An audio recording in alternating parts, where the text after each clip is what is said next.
दोस्तों नमस्कार, स्वागत है एक बार फिर से देश और दुनिया की तमाम बड़ी खबरों में। यदि आपने अभी तक चैनल को सब्सक्राइब नहीं किया है तो कृपया चैनल को लाल बटन दबाकर सब्सक्राइब करें और घंटी बटन भी दबा दें। ये पहली बड़ी खबर है, विधानसभा चुनाव जीतकर आए बीजेपी के सभी सांसदों ने दे दिया इस्तीफा। दरअसल हाल ही में संपन्न हुए 5 राज्यों के विधानसभा चुनाव 2023 में भारतीय जनता पार्टी ने 3 राज्यों मध्य प्रदेश, राजस्थान और छत्तीसगढ़ में पूर्ण बहुमत हासिल किया है। इन राज्यों में पार्टी ने सांसदों को भी मैदान में उतारा था। जो भी सांसद विधानसभा चुनाव जीत गए थे उन्होंने आज प्रधानमंत्री नरेंद्र मोदी और बीजेपी अध्यक्ष जेपी नड्डा से मुलाकात करने के बाद अपना इस्तीफा दे दिया। अगली बड़ी खबर, कमलनाथ ने मल्लिकार्जुन खड़गे से की मुलाकात, मध्य प्रदेश कांग्रेस प्रमुख पद छोड़ने की संभावना। दरअसल मध्य प्रदेश विधानसभा चुनाव में कांग्रेस की करारी हार का ठीकरा कमलनाथ पर फोड़ा जा रहा है। आज उन्होंने पार्टी अध्यक्ष मल्लिकार्जुन खड़गे से मुलाकात की। 5 राज्यों में हुए विधानसभा चुनाव के नतीजों के बाद कांग्रेस पार्टी में हलचल तेज है। मध्य प्रदेश में मिली करारी हार के बाद मध्य प्रदेश कांग्रेस के अध्यक्ष कमलनाथ ने कांग्रेस अध्यक्ष मल्लिकार्जुन खड़गे से दिल्ली में मुलाकात की। चर्चा है कि वो प्रदेश अध्यक्ष के अपने पद से इस्तीफा दे सकते हैं। समाचार एजेंसी एएनआई के मुताबिक कांग्रेस नेतृत्व सीट बंटवारे को लेकर समाजवादी पार्टी प्रमुख अखिलेश यादव और बिहार के मुख्यमंत्री नीतीश कुमार सहित इंडिया गठबंधन के कई नेताओं के खिलाफ कमलनाथ की टिप्पणियों से भी नाराज है।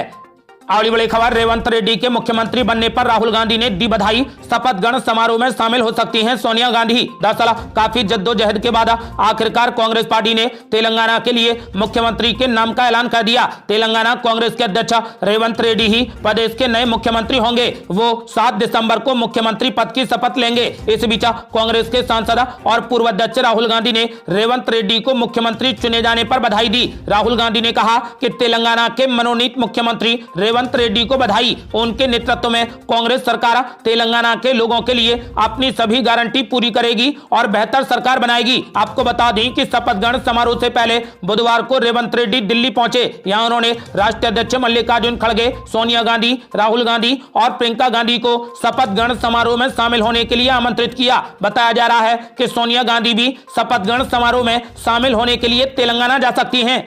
अगली बड़ी खबर, तेलंगाना में 7 दिसंबर और मिजोरम में 8 दिसंबर को होगा शपथ ग्रहण समारोह, लेकिन मध्य प्रदेश, छत्तीसगढ़ और राजस्थान में अभी तक तय नहीं हुए मुख्यमंत्रियों के नाम। दरअसल तेलंगाना सरकार बनाने के मामले में नंबर 1 पर पहुंच गया है। यानी 5 राज्यों में सबसे पहले 7 दिसंबर को तेलंगाना में ही नई सरकार शपथ लेगी, तो वहीं मिजोरम में 8 दिसंबर को शपथ ग्रहण समारोह का आयोजन होगा। इन तारीखों की घोषणा के साथ ही बड़ा सवाल ये उठता है कि आखिर जिन राज्यों में पहले चुनाव हुए, सबसे पहले मतगणना हुई, वहां सरकार बनाने में आखिर क्या अड़चन आ रही है। भारतीय जनता पार्टी इस सवाल का जवाब देने से भी बच रही है, लेकिन इसके पीछे क्या वजह है वो सबके सामने है। बीजेपी ने मध्य प्रदेश, राजस्थान और छत्तीसगढ़ में बहुमत हासिल किया है और यहीं पर इन्हें सरकार बनानी है, लेकिन चुनाव परिणाम आने के 3 दिन बाद भी पार्टी अभी तक मुख्यमंत्री के नाम को तय नहीं कर पाई है। इसके पीछे सबसे बड़ी वजह यह है कि पार्टी इस बार चुनाव में मुख्यमंत्री फेस के बिना ही उतरी थी। उसने मध्य प्रदेश में अपने मौजूदा मुख्यमंत्री शिवराज सिंह चौहान और छत्तीसगढ़ में रमन सिंह व राजस्थान में पूर्व मुख्यमंत्री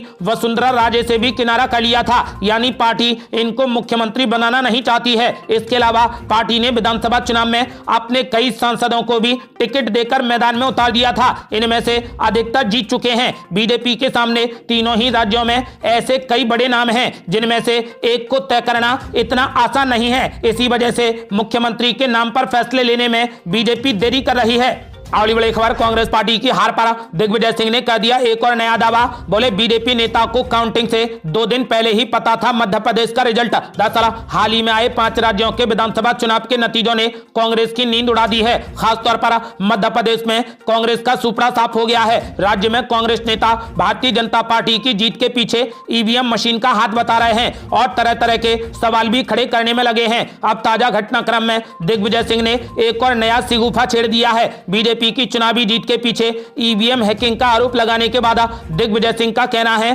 कि बीजेपी नेता को चुनाव के नतीजों के बारे में मतगणना के 2 दिन पहले ही पता था। सोशल मीडिया प्लेटफॉर्म एक्स पर एक पोस्ट करते हुए दिग्विजय सिंह ने यह बड़ा दावा किया है। आपको बता दें कि हिंदी पट्टी के 3 राज्यों मध्य प्रदेश, राजस्थान और छत्तीसगढ़ में बीजेपी की बंपर जीत ने एक बार फिर ईवीएम हैकिंग के मुद्दे को जिंदा कर दिया है और कांग्रेस के तमाम नेता ईवीएम हैकिंग का मुद्दा उठा रहे हैं। आपको बता दें कि वो कह रहे हैं कि ईवीएम में हैकिंग की गई, इसी वजह से कांग्रेस पार्टी चुनाव हार गई। अगली बड़ी खबर, डीएमके सांसद के गोमूत्र वाले बयान पर संसद में भारी हंगामा, सेंथिल कुमार ने मांगी माफी। दरअसल डीएमके सांसद डीएनबी सेंथिल कुमार एस ने अपनी गोमूत्र टिप्पणी पर खेद व्यक्त करते हुए इसे वापस ले लिया है। हिंदी पट्टी के राज्यों के खिलाफ गोमूत्र वाली टिप्पणी पर उन्होंने माफी मांगते हुए कहा कि अनजाने में बयान दिया, अगर इससे भावनाएं आहत होती हैं तो मैं इसे वापस लेता हूं। मैं शब्दों को हटाने का भी अनुरोध करता हूं, मुझे इसका अफसोस है। इससे पहले केंद्रीय मंत्री अर्जुन राम मेघवाल ने कहा कि उन्होंने सदन में की गई टिप्पणी के लिए माफी नहीं मांगी। इंडिया गठबंधन की सभी पार्टियां उनके साथ में खड़ी थीं। क्या ये पार्टियां देश को बांटने की कोशिश कर रही हैं? अर्जुन राम मेघवाल ने कहा कि इस देश को कोई भी बांट नहीं सकता। भारत के कुछ सदस्य जो देश को उत्तर और दक्षिण में विभाजित करने की कोशिश कर रहे हैं, वे अपनी साजिशों में असफल होंगे। आपको बता दें कि वहीं केंद्रीय मंत्री अनुराग ठाकुर ने एक प्रेस कॉन्फ्रेंस करके सेंथिल कुमार के साथ साथ कांग्रेस पार्टी और इंडिया गठबंधन के सभी दलों को निशाने पर ले लिया। उन्होंने कहा कि इन लोगों की सोच हिंदू, हिंदी और सनातन धर्म को नीचा दिखाने की है। ये लोग भारत की संस्कृति मिटाने की साजिश रच रहे हैं। सेंथिल कुमार की इस विवादित टिप्पणी पर राहुल गांधी की चुप्पी को लेकर भी अनुराग ठाकुर ने सवाल उठाते हुए कहा कि राहुल गांधी इस मामले में चुप क्यों हैं। अगली बड़ी खबर, बीजेपी सांसद वरुण गांधी ने अपनी ही सरकार की नीतियों पर उठा दिए सवाल।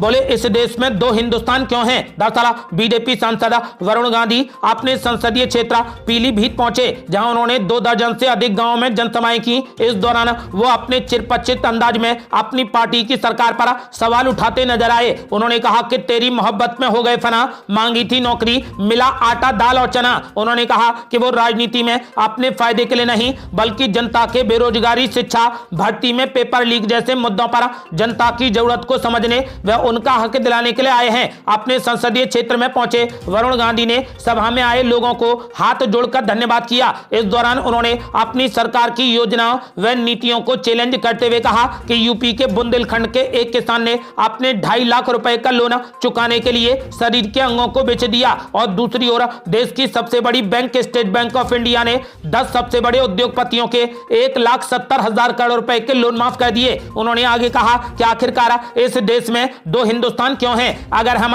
आम इंसान के संघर्ष को लेकर ऐसी राजनीति में मौन हो जाएंगे तो लोकतंत्र भी आने वाले दिनों में मौन की तरफ बढ़ जाएगा। आज देश ऐसा लगता है मानो जैसे गुलामी की जिंदगी जी रहा है। जब देश आजाद हुआ था उस समय लोगों ने यह सोचा था कि किसी व्यक्ति को किसी के आगे झुकना नहीं पड़ेगा, लेकिन इस शासनकाल में एक गरीब सामाजिक व्यक्ति को अपने ही काम के लिए अपने बालक की उम्र के अफसर के आगे जी हुजूर करा झुकना पड़ रहा है। वरुण गांधी ने अपनी बात जारी रखते हुए कहा कि उनकी किसी से कोई दुश्मनी नहीं है। वो जो मुद्दे उठाते हैं वो जनता के सरोकार और उनकी जीविका से जुड़े होते हैं, फिर चाहे बेरोजगारी का मुद्दा हो या नौजवानों के लिए संविदा पर रोजगार की व्यवस्था हो। इन सभी पर वो लगातार आवाज उठाते रहे हैं और जनता के हक के लिए मुद्दों की बात उठाते रहेंगे। उनका कहना है कि उनकी राजनीति समझौते की नहीं बल्कि राष्ट्र हित में लिए गए संकल्प की है।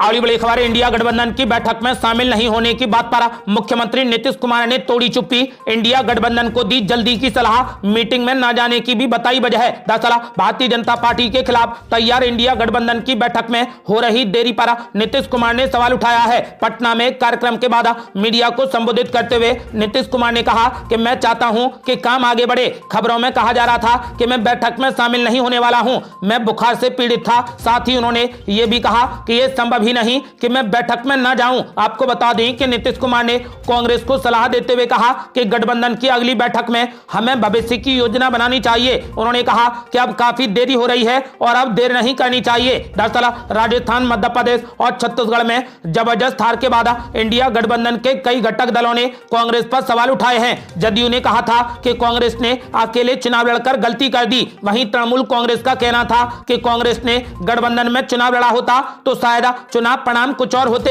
तृणमूल कांग्रेस नेता अभिषेक बनर्जी ने कहा था कि लोकसभा चुनाव से पहले पार्टी को अपनी आंतरिक कलह को खत्म करना चाहिए। गठबंधन की अब तक पटना, बेंगलुरु और मुंबई में 3 बैठकें हो चुकी हैं। मुंबई बैठक में गठबंधन ने 14 सदस्यीय समन्वय समिति का गठन किया था। आपको बता दें कि फिलहाल 6 दिसंबर को बैठक होने वाली थी जो टल गई है। लालू प्रसाद यादव ने दावा कर दिया है कि यह बैठक 17 दिसंबर को होगी। अगली बड़ी खबर, नीतीश कुमार के नेतृत्व में लड़ा जाए 2024 का लोकसभा चुनाव। बिहार के मुख्यमंत्री को प्रधानमंत्री बनाने की मांग पर कांग्रेस नेता ने भरी हामी। दरअसल बिहार में कांग्रेस की विधायक नीतू सिंह ने राजस्थान, मध्य प्रदेश और छत्तीसगढ़ विधानसभा चुनावों में पार्टी की करारी हार के मद्देनजर कहा कि पार्टी को बिहार के मुख्यमंत्री नीतीश कुमार के नेतृत्व में 2024 का लोकसभा चुनाव लड़ना चाहिए। नवादा जिले के हिसुआ से विधायक नीतू ने कहा कि मेरा दृढ़ विश्वास है कि कांग्रेस को बड़ा दिल दिखाना चाहिए और इंडिया गठबंधन का नेतृत्व नीतीश कुमार को सौंप देना चाहिए। आपको बता दें कि उन्होंने कहा कि नीतीश कुमार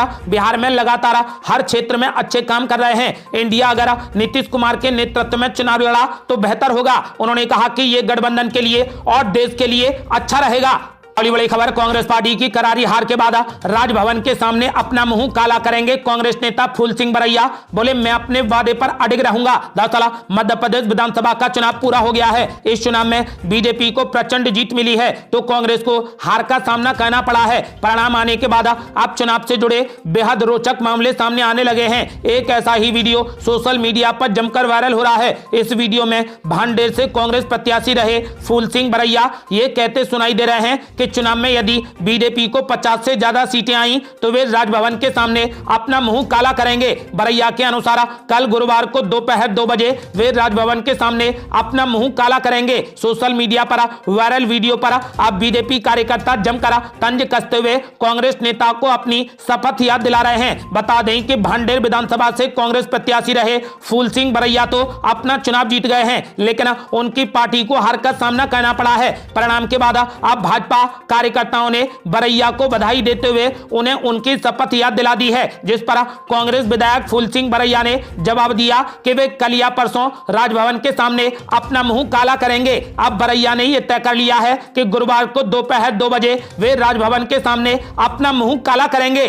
अगली बड़ी खबर, नीतीश कुमार को बनाया जाए इंडिया गठबंधन का संयोजक। कर्पूरी ठाकुर के बेटे ने कर डाली बड़ी मांग। दरअसल 5 राज्यों में से 4 राज्यों में मिली हार के बाद इंडिया गठबंधन के घटक दल कांग्रेस पार्टी पर चौतरफा हमला कर रहे हैं। जनता दल यूनाइटेड यानी जेडीयू नेता और राज्यसभा सांसद रामनाथ ठाकुर ने बुधवार को कहा कि बिहार के मुख्यमंत्री नीतीश कुमार को विपक्षी गठबंधन इंडिया का संयोजक बनाया जाना चाहिए। जेडीयू के राज्यसभा सदस्य ने कहा कि नीतीश कुमार ने अपनी छवि ऐसी बनाई है जो उन्हें विपक्षी समूह के संयोजक बनने के लिए सबसे उपयुक्त बनाती है। उन्होंने कहा कि नीतीश कुमार ने बिहार में अपनी जो छवि बनाई है, अगर वो इंडिया के नेता बनते हैं तो ये अच्छा होगा। उनके इस बयान पर टिप्पणी करने के लिए पूछे जाने पर शिवसेना यूबीटी नेता संजय राउत ने कहा कि गठबंधन की किसी भी बैठक में ऐसी कोई भी मांग नहीं की गई है। संजय राउत का कहना है कि अगर इंडिया गठबंधन की बैठक में ऐसी कोई मांग की जाती तो हम इस पर चर्चा करेंगे। नीतीश कुमार जी एक बड़े नेता हैं, इस गठबंधन को उनका मार्गदर्शन प्राप्त है। उद्धव ठाकरे के बारे में एक सवाल पर उन्होंने कहा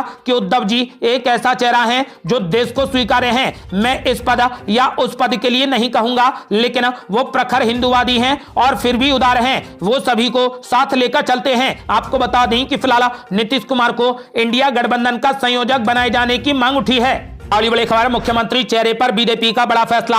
गैर विधायक भी बन सकता है मध्य प्रदेश, राजस्थान और छत्तीसगढ़ का मुख्यमंत्री। दरअसल राजस्थान, छत्तीसगढ़ और मध्य प्रदेश में चुनाव जीतने के बाद भारतीय जनता पार्टी के सामने सबसे बड़ा कार्य यहां मुख्यमंत्री नियुक्त करना है। इसी विचार मंथन के बीच बीजेपी नेतृत्व ने बड़ा फैसला लिया है। बताया जा रहा है कि मध्य प्रदेश, राजस्थान और छत्तीसगढ़ में गैर विधायक को भी मुख्यमंत्री बनाया जा सकता है। इससे मध्य प्रदेश के सिटिंग मुख्यमंत्री शिवराज सिंह चौहान के दोबारा मुखिया पद पर आने को लेकर संशय बन गया है। बताया जा रहा है कि छत्तीसगढ़, मध्य प्रदेश और राजस्थान में बीजेपी नए चेहरों को भी मौका दे सकती है। ये थी अब तक की बेहद बड़ी खबरें। रोजाना की ताजा खबरों को जानने और हमसे जुड़ने के लिए चैनल को लाल बटन दबाकर सब्सक्राइब करें और घंटी बटन भी दबा दें। जल्दी मिलते हैं बड़ी अपडेट के साथ। तब तक के लिए जय हिंद, जय भारत।